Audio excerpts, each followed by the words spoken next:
Coming up on this episode of Free Lunch. It hurts. It feels uncomfortable. It feels crazy. What if I fail, which is the fear. What if I fail? What if I fail? But what if you don't? You know that life is not happening to you. Life is happening for you. Delayed obedience is disobedience. Hey, this is true. Yeah, this is true. Delayed obedience is disobedience. For all y'all listening, God gave you a word and you need to do it now. We as humans associate with the things that must be actually good for us must always feel good. If it's actually good for us, it should feel good. It should also be convenient. If it's inconveniencing my life, if it's disrupting my life, it must be bad. That's what we think. What's going on, everybody? It's your boy Freestyle Gospel, aka The Real Free, with another episode of Free Lunch. And today I have my girl Kelly Turner in the building, aka Kels is in the building, y'all. Give it up for Kels. Say what up to the people, Kels. Hey. What's up? Kels, she's in town visiting us all the way from, where at again? Charlotte, North Carolina.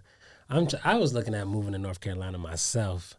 And many of us up here up north, we're always looking to move down south.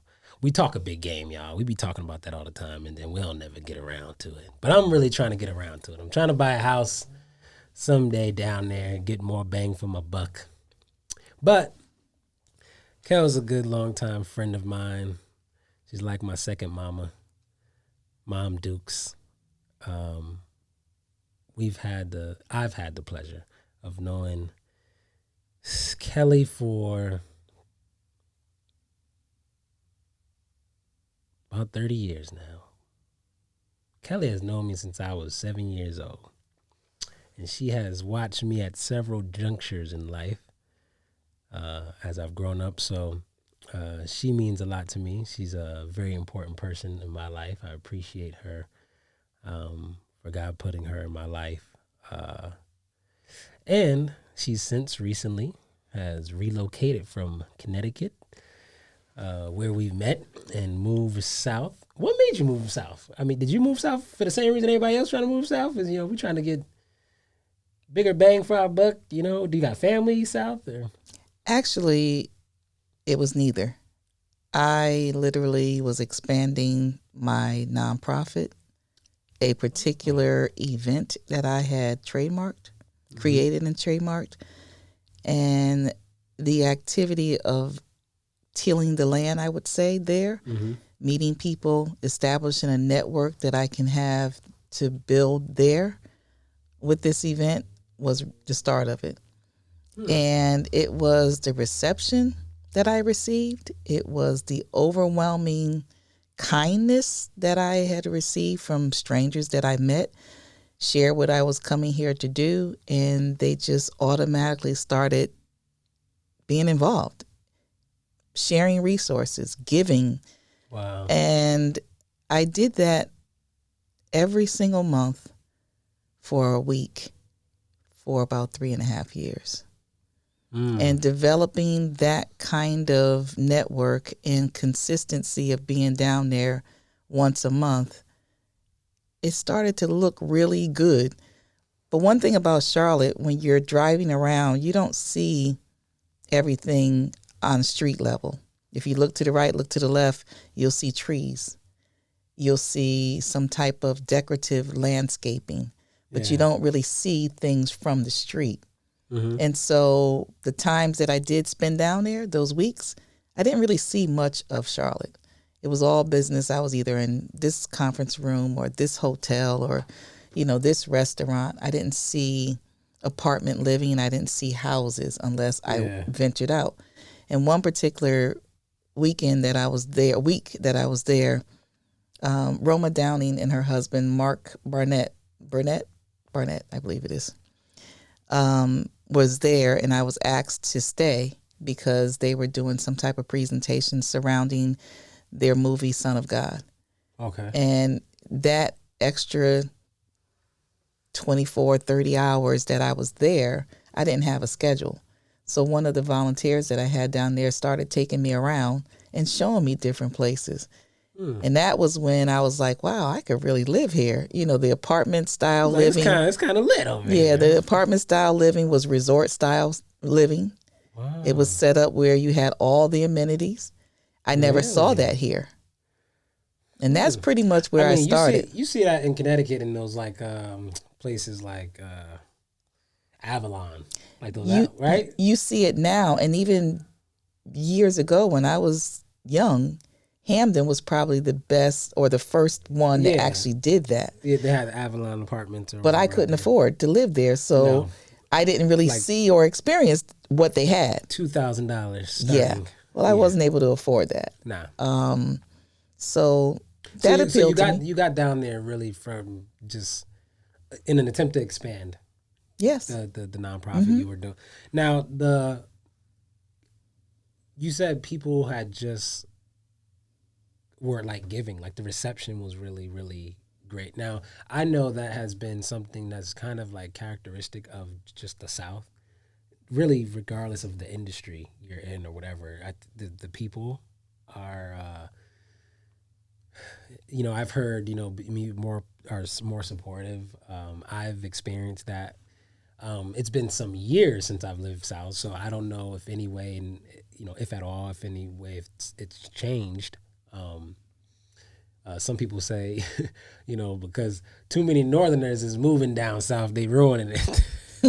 The culture, the vibe. I don't know how true that is. I haven't lived down there in a long time, but I lived about 6 years in Virginia Beach, Virginia, and I remember, as a youth, as a teenager, in high school, coming up down there.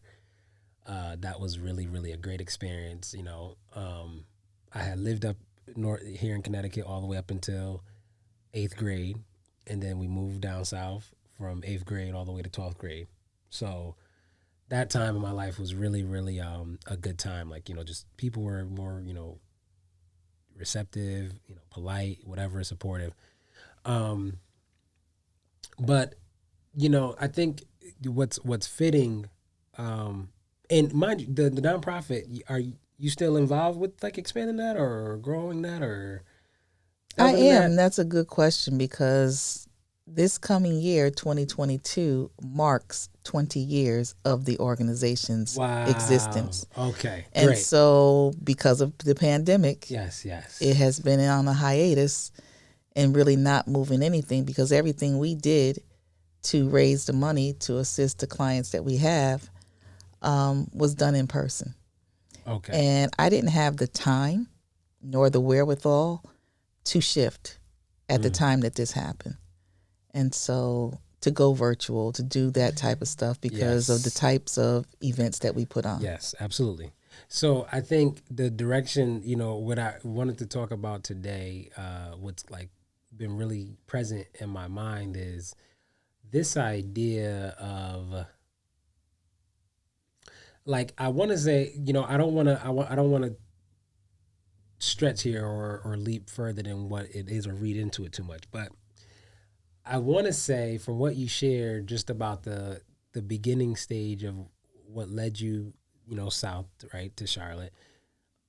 And would it be fair to say part of that reception, once you were there, allowed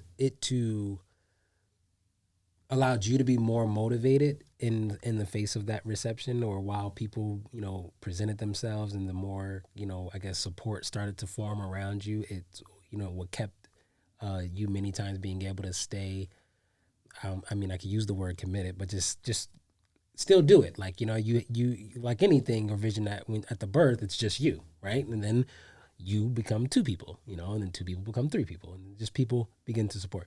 So would it be safe to make that assumption that you have some measure of like a support or reception in a sense, and that kind of helps you go forward more and further? It's fair to say. Not the only thing. I'm just saying some facet of it. right? Not meaning that's not the only thing that's the motivator. Right. It's a driver. Yes. Okay. It's definitely a driver to continue. Yeah. It's like a cheerleader. Let's go type thing. So because what I'm going with, or direction I'm headed in, is as you now look at 2022, right, coming. Right. I don't know for you how much of those people or supportive mechanisms are still in place, from maybe a year ago or 2 years ago or whatever, as you look forward to 2022 to, kind of rekindling, the organization or whatever. But share a little bit about, what if you don't mind, what the organization is that we're talking about. You and I both know, but the people listening, they're like, what organization they keep talking about? Right. You could give a very general, whatever, or broader, however much you want to share. Okay, I'll do that, but I want to answer your question before I forget. Yeah. And I would have to say, I don't know. But part of the reason why I'm continuing on and restructuring, rekindling, as you say, is because there have been quite a few. Few what? People that have reached out to me and asked, what you doing? When are you bringing this back? When are you going to do this again? We need it, understanding the pandemic, but they missed it. They missed the event. And because of the amount, and again, not a lot of people, but a few very significant, very influential people have asked me to do that, which caused me to think more about doing it again. And I've come to the conclusion, based on where I am in life, what I have experienced from the time that I started the organization until now, that it's just a different season, and to go ahead and complete the work. And completing the work for me and the choices that I've made on a financial level, as far as how I take care of myself, my family, and what I do in life, is now surrounding around real estate. Mm-hmm. And in being in real estate, I just recently became a realtor broker in North Carolina. Being in that field now, understanding and knowing how difficult it is to find affordable housing, and how difficult people have in being in a position to buy a house. It's very, very hard sometimes. And with that, what's happening in the market, and it's not just in North Carolina, it's in every state, every city. Yeah. There's something that needs to be done. So I was approached again by some general contractors, some very influential people in, city government. And so it has caused me to do a lot of thinking, a lot of asking God, okay, which direction to go, because I actually was not going to continue. I figured 18 years, I was trying to make it to 20 to see where I got to. But 18 years is where we had stopped, had our last fundraiser, last breakfast in a movie in June of 2019. And a series of things has happened in my personal life since then that, has caused me to ponder quite a few things as it relates to the future. The Chain Fund, starting it, maintaining it, growing it, was a huge task. Yeah. It was driven and basically given out of the birth of me having cancer. I was diagnosed with stage 3 breast cancer in July of 2001. And I had 18 months of treatment. Huge story behind all of that. I could talk all day. Yeah. But to shorten it, what was birthed out of my cancer experience was an organization that would help people that I found myself in. One, couldn't work. I couldn't work because I didn't want to. Not that I did want to, but I couldn't work because I didn't want to.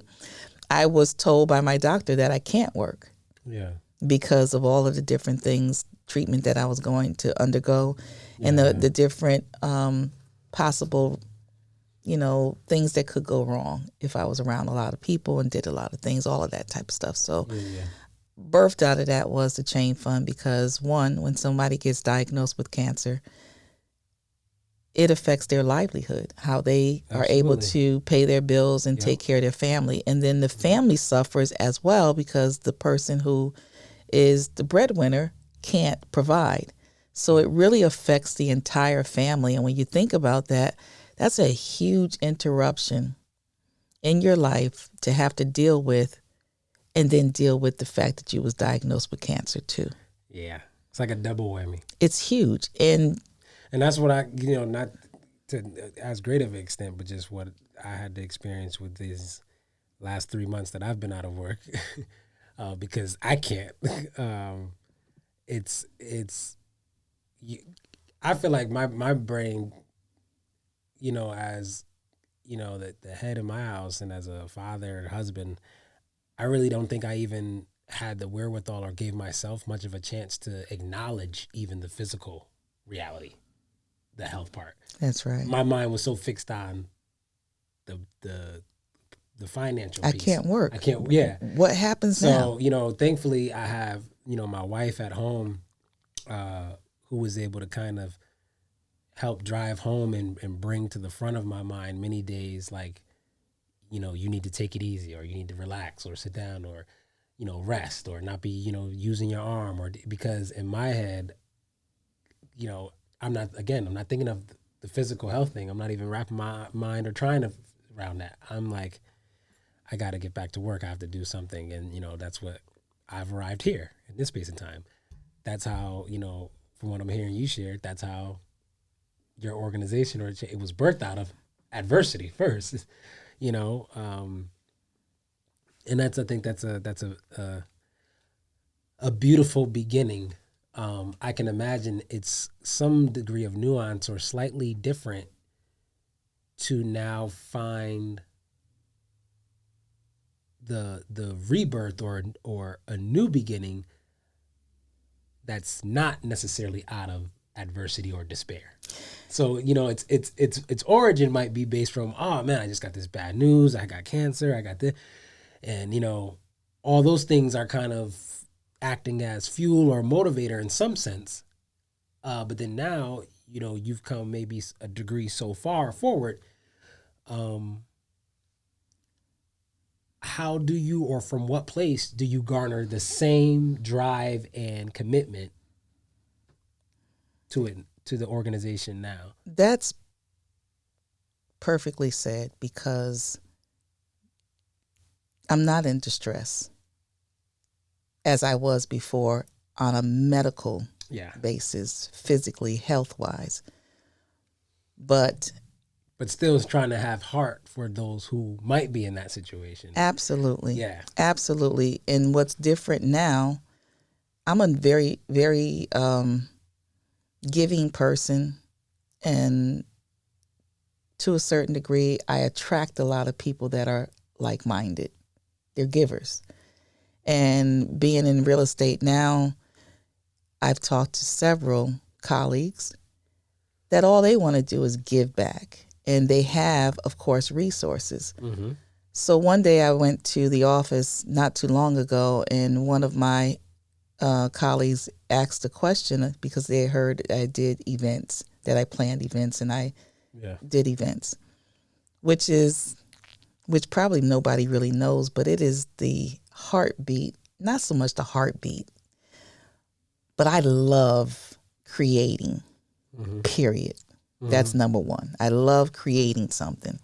And to create a space and an atmosphere where people can enjoy themselves, have fun, fellowship, and all of that stuff. And, of course, with all the different things, food, music, blah, blah, blah, blah. Mm-hmm. I started smiling, because I'm like, that's where I like being. I love being in that brainstorming, room and creating. The think tank. Absolutely. She was trying to get her think tank on before the show, y'all. She was I'm always trying to do that. She got us 30 minutes late for the podcast. She trying to come up with a whole nother brand logo already. won't stop either. So take note. So yeah, the people that I were talking to, they're GCs, general contractors, they're attorneys, they're, loan originators and, loan officers, all of that kind of stuff. Mm-hmm. And housing right now is an issue for people who can't afford what the prices are these days. And there's a lot of people in the past and even now think that flocking to certain parts of the country is cheaper, which is true. Yeah. But it's still slightly higher than what you think. Yeah. So most people are still thinking that you can come from Connecticut and you can come down south and you can get houses for, $100,000, $150,000. Mm-hmm. A distressed home, yes, that you have to put money into and bring back up. Or live so far away from everything, which is, has its own unique difficulty. And so that's another whole vibe, because if you're sickly or whatever the case may be, you're just too far away from what you need to get to immediately, especially in an emergency. Yeah. Family, friends have to travel so far to come see you, and they're not coming because they got to travel so far to see you. So you're not going to have that kind of interaction either.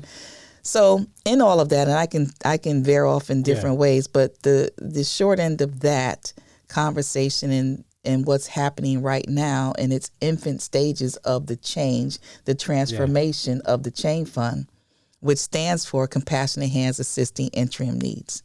So it really is, or has been a cancer organization. Mm-hmm. But it doesn't have to be a cancer organization because of the way that it was structured. It's a giving organization. Mm-hmm. And with that said... Philanthropy. Exactly. And with that said, this is what this group of people that have approached me wants to do. So in short, because it's not complete, it's not something that is on paper yet. Mm-hmm. It's still a concept. It's still a plan. It's still a goal that now has to be put to pen to paper, and meetings and, the meeting of the minds and all of that stuff have to come into play now. Mm-hmm. But what we're going to do is still assist people with interim needs. Absolutely. But another focus that's coming to the forefront is that we're going to start buying land and receiving donated land and building communities that people can afford. Wow, that part. That's the thing. Wow, I love that.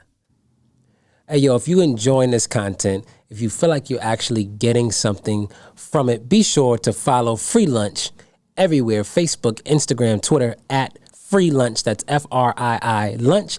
And be sure to subscribe. Follow us everywhere podcast streaming is available: Apple Podcasts, Spotify. It doesn't matter. We here. It's Free Lunch with the real free. All right, so you shared with the people a little bit of what you gave the acronym meaning, Chain Fund. But the events, you were hinting at, because I don't want to have the audience all in suspense and they're like, what's the event? The events was lit, y'all. Now, talk about the events that you have had that people enjoyed so much. Are we looking to have some of the same of that back, or is it going to be totally revamped and changed entirely? The one thing that's coming back is Breakfast in a Movie. Let's go. Breakfast in a Movie is coming back in 2022. Okay. And I have noticed, based on my research, that there are a huge amount of Marvel movies coming out. Insane. And one that has all of our hearts is Black Panther. Mm-hmm. And so, I'm going to stop right there. That's fine. Hey. When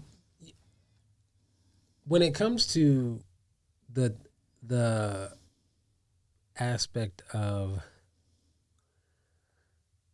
the vision you have for something, right? And obviously, we can't undermine or we can't overstate enough the significance and importance of people coming alongside your vision and helping, right? Absolutely. But I know Steve Harvey, he makes use of like the scripture a lot where he talks about like for his own like vision for his life. And he talks about the scripture in Habakkuk, Write the vision. Yeah, right. Make it plain. And I think for many of us,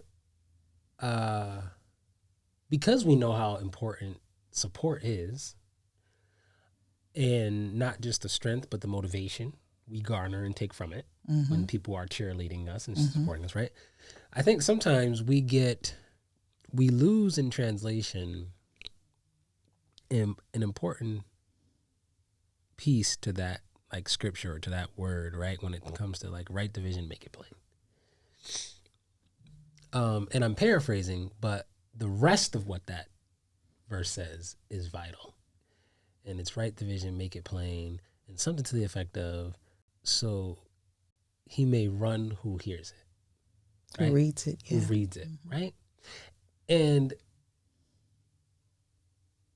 a few months back, I looked at that part and I was having like this moment, I was kind of having like a little mini tantrum, kind of moment with feeling like lack of support from, not even in a general sense, right? That's so odd how like we can really just get fixated on not getting support from a certain specific place. And because we don't get it from that place or that person, right? We get in our feelings, but then it keeps us ignorant and blind and ungrateful from acknowledging where we are getting support from. Right. So I was having a tantrum. So in that time though, I felt like God was reminding me of that part of that scripture, and it was like, yo, the vision and you writing it and it being made plain is first for you and meant to cause you to run. Because guess who will be first once the vision has been made plain? Guess who will be first to read it or hear it, or it will be you. You are the runner. You're being called to run. And Forrest Gump made something very clear to all of us in that movie about running. Is running can be contagious. And when people see you running, it seems to beget more running. It seems to draw to you the support and the more of the drive and steam that you also desperately want from maybe the onset. It will come. The support, all of those extra resources, the people you think you need for your vision to work, or, I have this big vision, but I don't have this piece and I don't have this piece. So you know what? Why bother? All that stuff we want to magically just appear at the beginning has a way, the way God just works it out, it ends up coming to us once you begin running. You must begin first. You must begin. And that's what I experienced even being here in this space. I had a vision for, the space where the studio is now, where I'm recording. And me and my wife, we had started this candle business. And I have been using, again, my gifted hands and many of the ways God has gifted me to hand carve these beautiful, candelabras, out of tree branches, carving them and, sanding them down and all this beautiful stuff, right? And I was able to sell these pieces for such good money. So you know what? I'm like, I'm going to expand. We're going to get a space rented out. And I had 3/4 of this entire studio space we're in right now filled with sawdust, hand saws, drills, cutting equipment, pieces of wood, all this stuff. And the first week, as we finished fixing up everything in the office, I get hit with the news of the blood clot and, the rest of the story's history, having the subsequent surgeries. And I'm going, dang, man. Like, that's kind of how I have figured in my mind I was going to be able to even pay for this space and whatnot. And literally, even how I got the space was from one of the candelabras, because like you do a typical apartment or a rent or whatever you get, right? You got to have a security deposit amount and then the first month's rent, whatever. And I remember the guy showing me the place and he's like, hey, what do you do? What do you plan on doing when you come in here? I showed him some nice pictures of my work, some of the candelabras and the wooden pieces I carved up. And he's like, has a friend who's getting married and he wants to get them a wedding gift. And he wants this really nice, long, carved piece of mine. He's like, I don't know how much you charge for these, but if you can make one of these for my friend who's getting married, that'll cover your security in the first month for you. So the very thing that got me in this door, literally, once I'm in the door, now suddenly it's gone. Almost as if it was like some trap that God had worked in, to get me in the door. All right. So I'll let you keep this and maintain this, to do this, to get in the door. But once you're in here, I got a whole nother vision in mind. And I think it brings, me to like the space where, I found, and I don't know if you've experienced with this, with like the chain fund and really wanting to, in the rawest sense, just be a vessel to help other people in need, right? But once you get vision from God for something, I feel like it's so healthy and appropriate for us to have what I call a healthy detachment from the vision. And what I mean by that is never getting it confused that the vision actually is yours. You're simply just like caretaker of the vision. You're like ambassador of the vision. Like the vision is God's, of which he simply gives to you because he knows he's put on the inside of you all the things needed to bring this particular vision of his to fruition on earth. And when you have this healthy detachment from the vision, meaning I am not taking possession of the vision, I'm simply bringing it from place to place in the way in which God wants me to, it allows God to, at the drop of a dime, or take a turn in the direction of the vision however he sees fit. Because if Kelly just had chain fund in her mind to just operate in one direction, and then suddenly God gives her, a new direction to say, you know what, Kelly, I want you to start helping people out like this. But Kelly is so attached to the vision and gets it confused that it's hers. Now it's hard to pry it from her hands and move her in another direction, because now it's, well, I don't want to do that. Or that's not what I envisioned when I start. And so I've had to, like, in a really humbling way with this space, even pack up all my power tools, put it all away, because now I can't use my right arm and spend hours sanding and carving stuff, and say, all right, God, what we doing now with this space? Because I still got to pay the rent each month.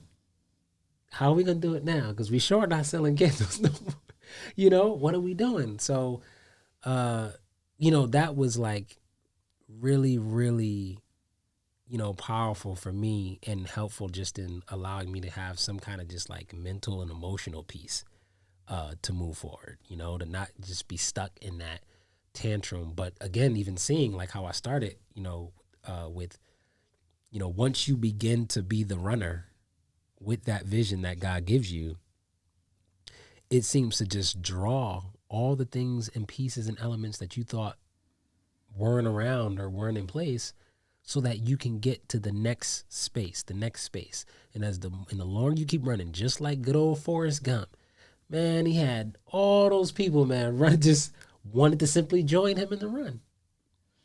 That's so powerful, because one of the things when you first started talking about that scripture and how it's first you being the first partaker, which you always are, the first partaker Yeah. of anything that God drops in your spirit or anything that you do in your life. You are the one that sees it, feels it, hears it first. Yeah. And then as the resources are coming and you see that, that's where your momentum comes.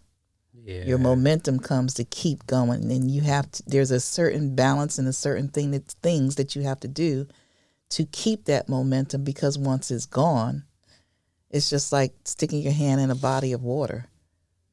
It will conform around your hand. Yeah. But the moment you take your hand out of that water, Yeah. it's as if you were never there. Wow.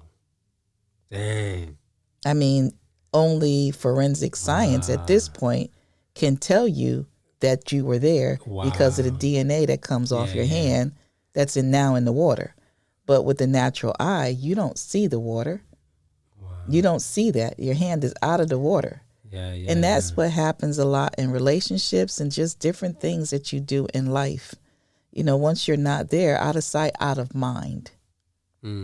So, which is another thing that people have to consistently advertise, consistently put yourself in front of people, consistently be top of mind. You got to send an email. You got to send a post. You got to do this. You got to do that. So people don't forget you. Yeah. But when you're out of position, people will forget. Some will remember, some will check in, but people will forget because life continues to happen.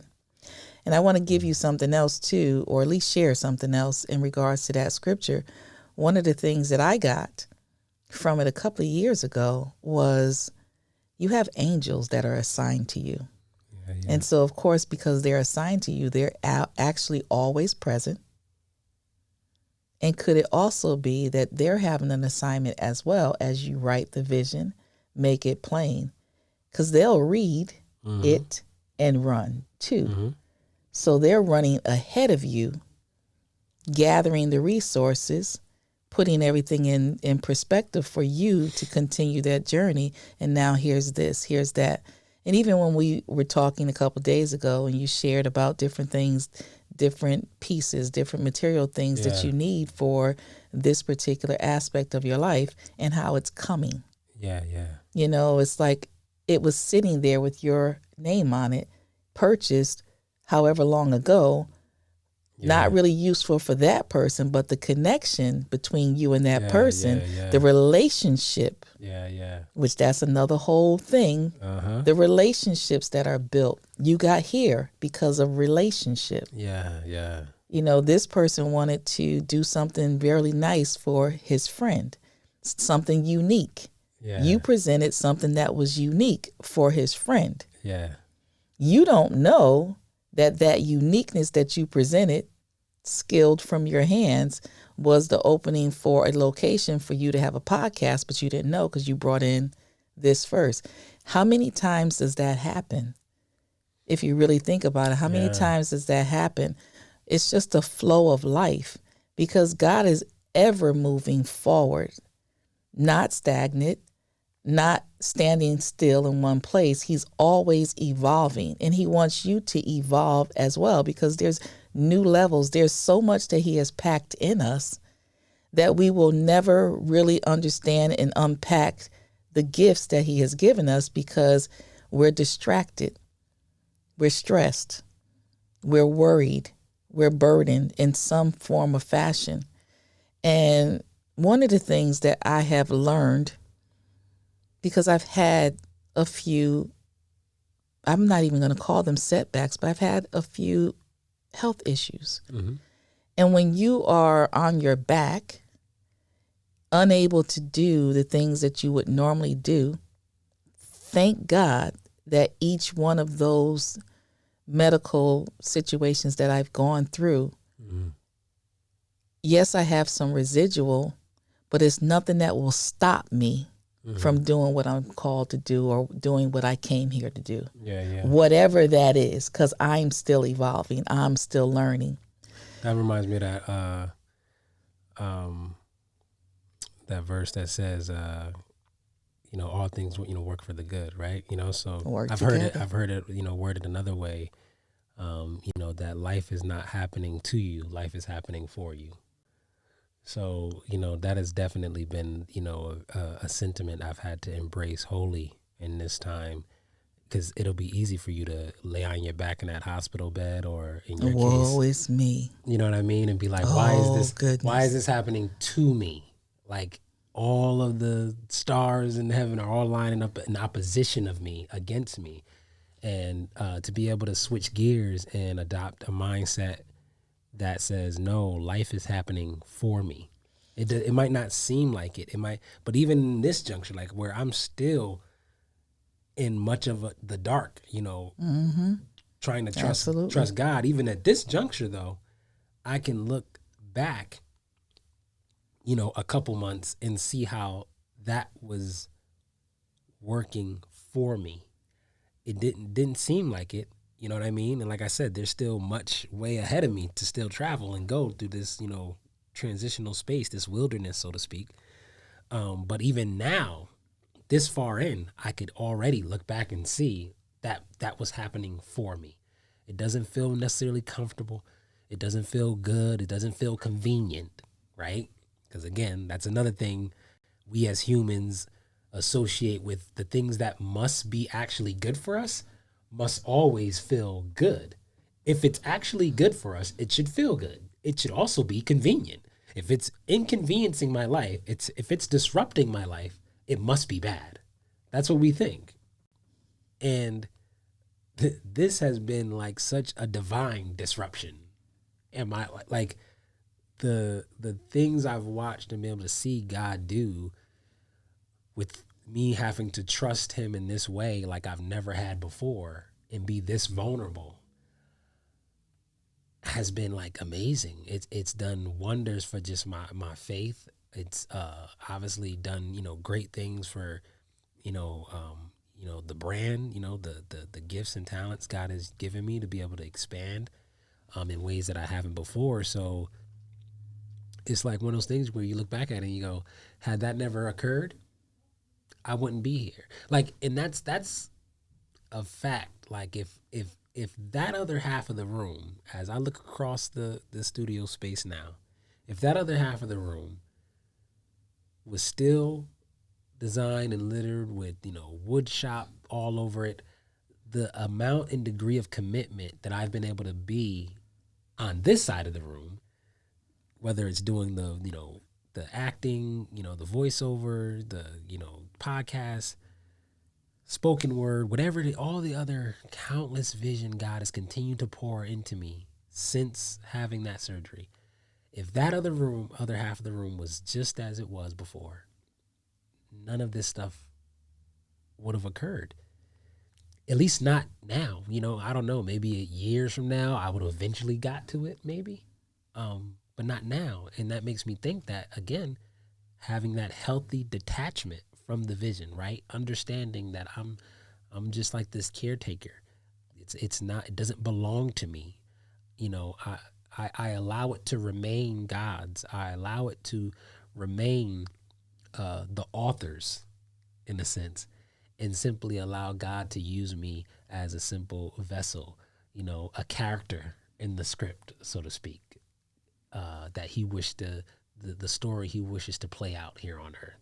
And I have a part of my story, a chapter called The Chain Fund, a chapter called Freestyle Gospel. Here on this story that I want to unfold on earth, here are the chapters.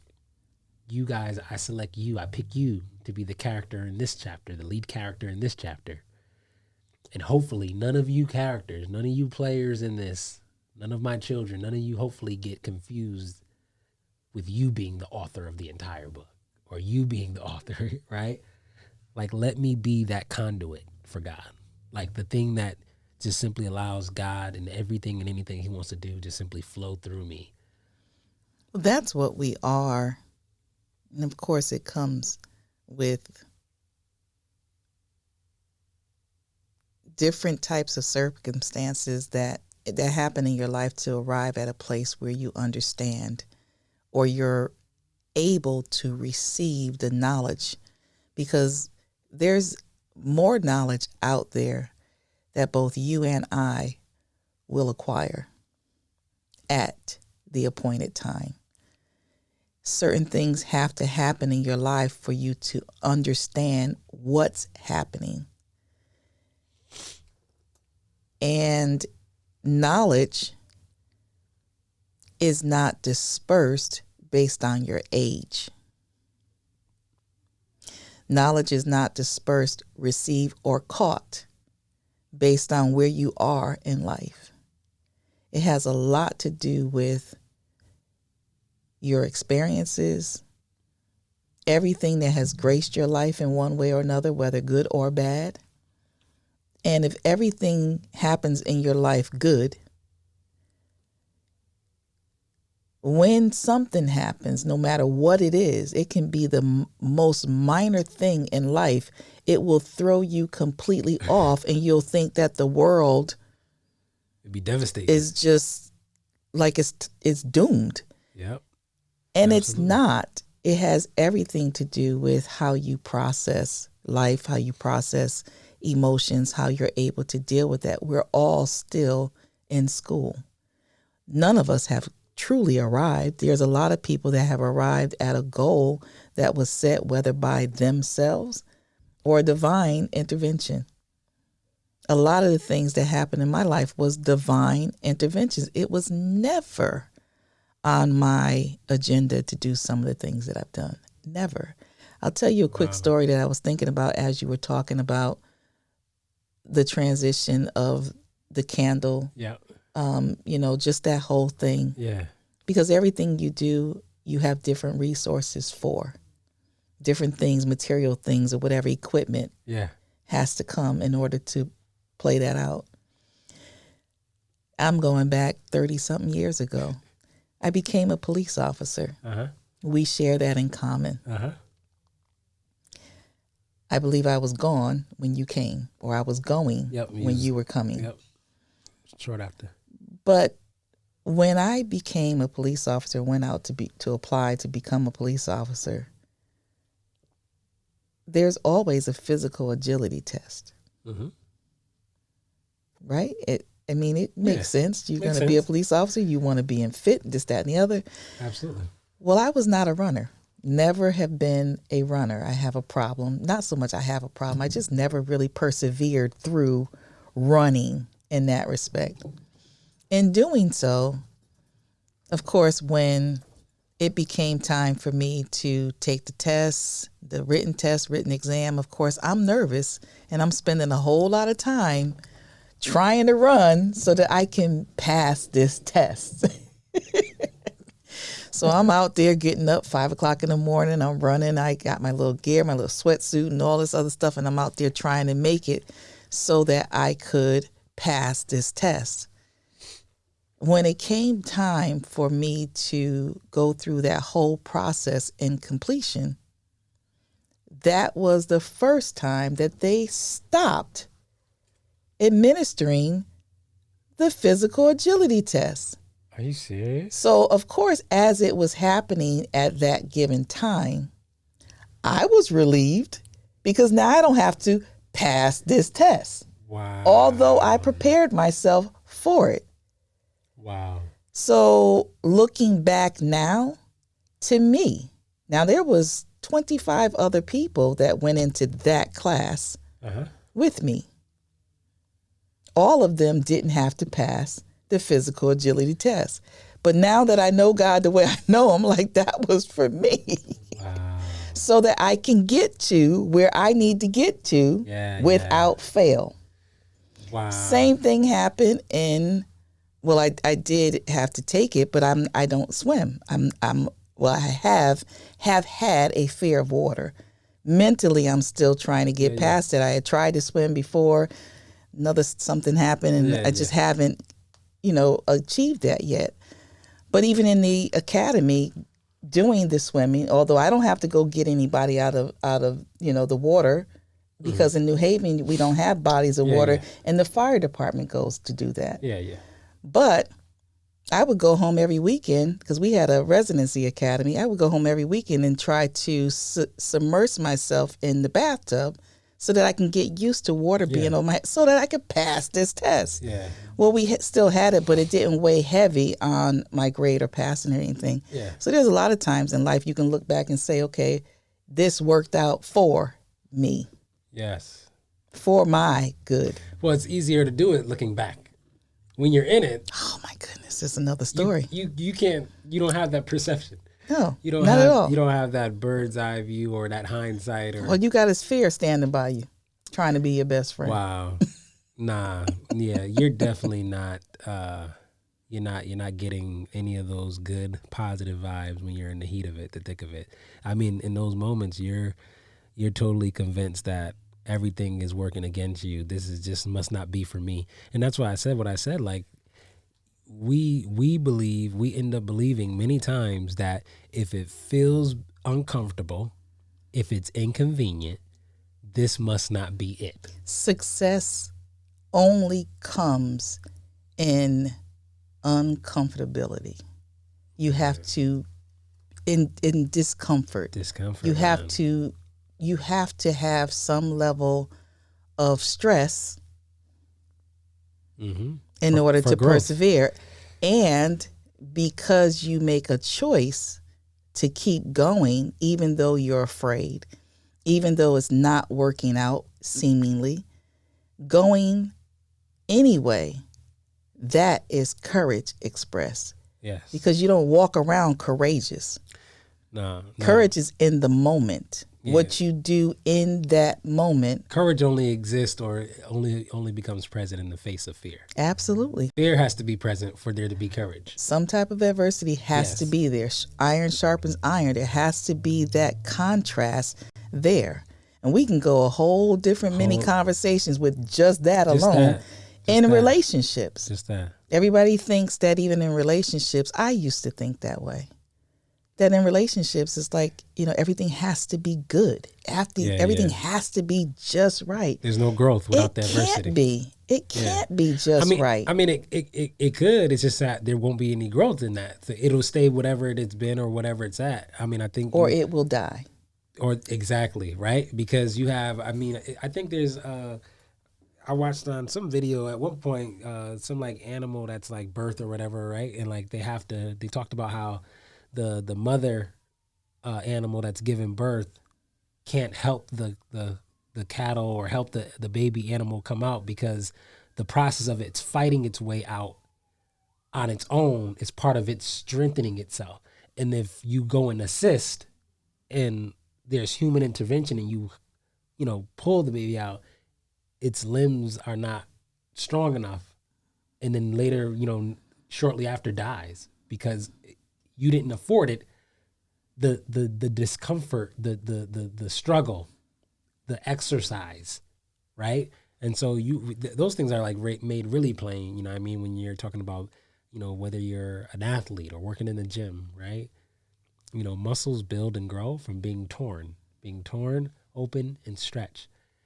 And then they grow, you have proteins build upon them and they build a little bit more. You tear it some more, it builds a little bit more, tear it again. But that's how it grows. And those of us that do take the time to listen to those types of stories or, the different things that are happening around us in life. Yeah. We'll look at that, but we never really make that connection to our own life. To ourselves, yeah. We see adversity in other people, across the water type thing, not coming over here, but wow, when we look at it like, wow, that's awesome, or man, but we never really translate that into our own lives. And anybody that has ever been crazy successful has been through a tremendous amount of adversity. Yeah. I mean, do you think I know what it is for me really now, but for you, what's the thing or whether it's a thing or whether it's a certain area for you, what's the thing or the area where you think is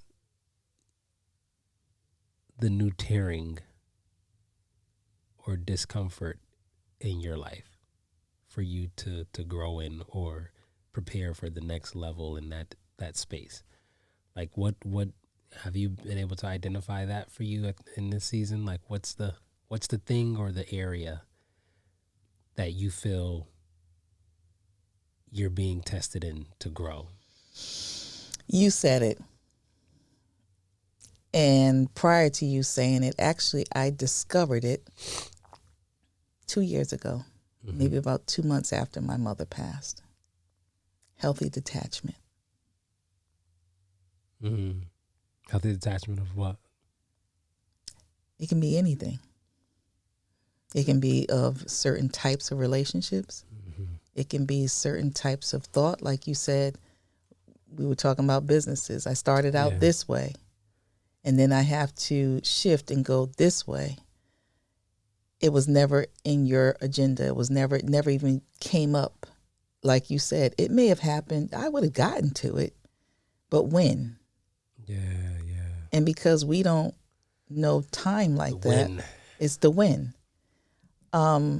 So being think able of some old church lady I remember telling me one time. She said, "Delayed obedience is disobedience." Hey, this is true. Yeah, this is true. Delayed obedience is disobedience. For all y'all listening, God gave you a word, and you need to do it. Do it now. You do need to move on what it is that He's giving you. And it does look crazy. It does sound crazy. It just seems to always look crazy. Yeah. I'm just like, Kels, can I get one thing to look a little normal? Not crazy. I don't think it will ever happen. And I've asked myself that. Can I get something that looks like I'm going to win hands down when it gets presented to me? I'm still looking for that. Just give me one. Just one. Easy looking. But that's the thing, man. Like, just one. That's the thing about, like the growth of something. Like I've heard another one of the many, motivational speakers and people I listen to, man, whether it's YouTube or other podcasts, man. And, people who have said, if you want to, experience or have something you've never had, you'll have to do something you've never done. And like when we like break that sentence down and like really like listen to it, it makes perfect sense. But acting it out like day to day, that mess is frightening. It's frightening, but it's like this heightened sense of things. It's not like frightening, like afraid. It's like frightening / exciting, like the fall and drop on a roller coaster is frightening. Like it's frightening, but everybody's like smiling with their hands raised. It's both. It's this really anxious driven moment because once you decide to get on that ride and trust God in that area, this looks crazy. The drop off that roller coaster looks insane. But once I get myself the courage and the gall to get up there, I'm going to experience a particular bliss and excitement that I've never experienced before unless I got on. You got to start. You got to get on. You got to start. You got to get on. You got to put that energy out there. We can talk all day long. The libraries are full of books that people have written that have experienced this. It's just the only way to go in order to be successful. And nobody wants to go that route because it hurts. It feels uncomfortable. It feels crazy. What if I fail, which is the fear. What if I fail? What if I fail? But what if you don't? One of my favorite speakers, E.T., Eric Thomas, he says all the time, if it was easy, everybody would do it. Everybody would do it. If it was easy, everybody would do it. But here's another thing, too, that, being fairly new to real estate, and I'll correct that because everybody that I work with have stopped me and told me to watch what I say. Yeah. I may be new to the industry, but I'm not new to real estate because encompasses a lot of our entire life in that, Yeah. in a lot of different ways. So I bring my experience, Mm-hmm. which is mainly how I treat people. Yep. And we talked earlier, people do business Yep. with who they know, like, and trust. Yep. And so you have to work on yourself with that. And there's, I don't know, there's actually, I do know, but I don't remember right now, having brain freeze, how many real estate agents in the country, how many real estate agents in a particular city or state. Everybody that is carrying that title got the, the license to do so. Doesn't mean that they're doing it. Doesn't mean that they're actually doing it to the fullest capacity of their own capacity or their own, best. The last episode I recorded before this, yesterday actually, with my man Greg. On that episode, we talked about simply having time in a certain space doesn't automatically equate to experience. So, to your point, you're absolutely right. With the Free Lunch Podcast, we have like this double entendre play on words of the word lunch, right? Free, obviously pertaining to myself. But free lunch, we choose that term because, the goal for each episode is to have the takeaway for the audience to be edible like lunch or like food for the soul. So it's free lunch, free food for the soul, right? So if you could, as we wrap up the episode today, what would be the thing that you want to be the soul edifying thing, the takeaway for the listeners from everything that was shared today that we discussed or talked about? If I had to summarize it, and hopefully I would say it correctly,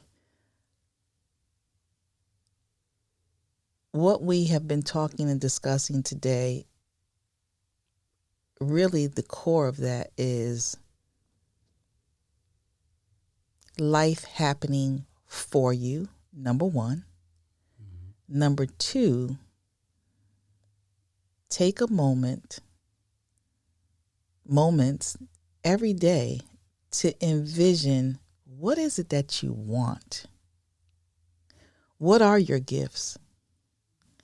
Because one of the things I know for myself is I can't see me because I am being me.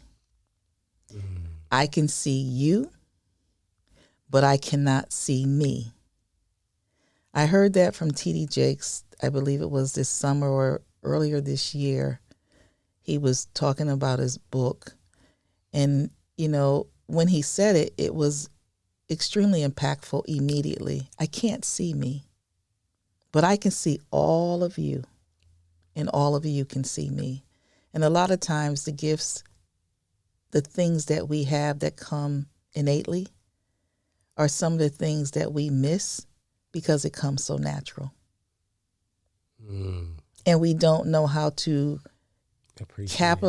appreciate the things that come very natural, or even narrow it down to it becomes, and it can be as simple as your smile. Sure can. Wow. A smile at somebody can make their day in a way that you could not possibly imagine, especially somebody who is depressed, suppressed. Just to smile at them, they need that. There's something that transpires in that. They need it. There have been plenty of days, and I know we're wrapping up, and I'm going to wrap up. There's been plenty of days that I have not felt like myself, been myself, depressed in another place in my mind, and go out that day and somebody will compliment you. Yep. You really needed that. But if you didn't get up and go outside, you would have continued to sit in that depression. It may not have fixed the problem, but it helped. It relieved something in that moment. And so the takeaway would be, for me, is to just take a moment, because all of us are going through something, if nothing that the pandemic did, and it did a lot of damage.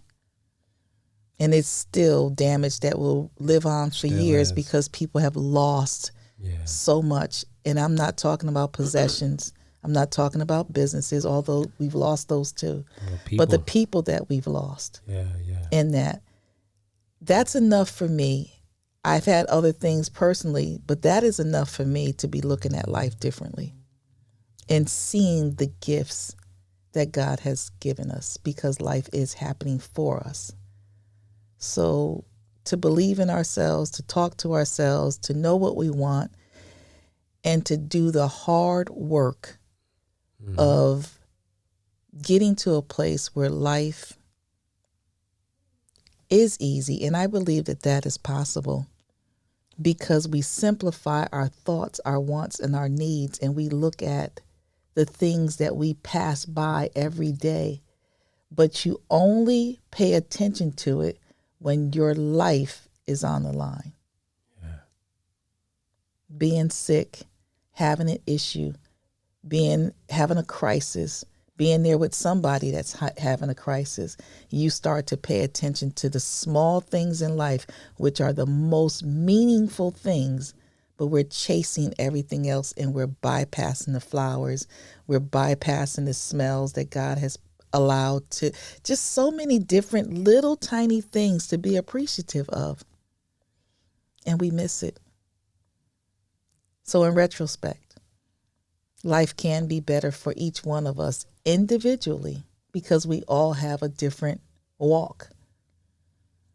But give people the space and the grace to make the adjustments, the corrections to their own life, because each one of us need each other. She dropped another mini episode of bombs on y'all just then on the closing. See that? That's how she do, y'all. She got a whole nother episode. She trying to come in here and drop jewels on y'all. You got to spoon feed the people, Kels. That's a lot. That'll have them play it back a second time, then they'll listen to the podcast twice. As I used to hear people say, chew the meat, spit out the bones. Hey, you might have to chew it longer than you like just so you could get all the nutrients out of it. Hey, that's free lunch, free food for your soul, y'all. Love y'all. Peace.